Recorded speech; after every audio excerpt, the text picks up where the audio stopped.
வந்து பார்த்தீங்கன்னா இப்போ ஒரு காலேஜ் ஸ்டூடெண்ட்டாக இருக்கேன்.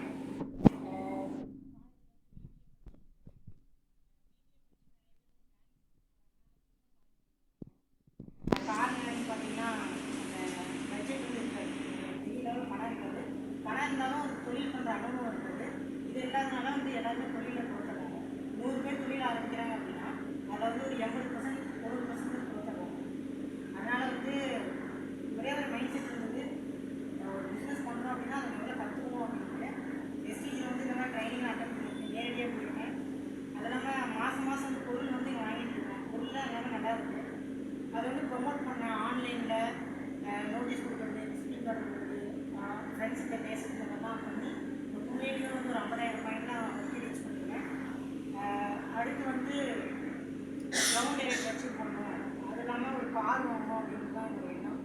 அது இல்லாமல் டீமில் இருக்கிற எல்லாருமே நம்ம என்ன லெவலில் அச்சீவ் பண்ணுறோமோ அதே லெவலுக்கு அவங்களும் அச்சீவ் பண்ண முடியும் அப்படின்னு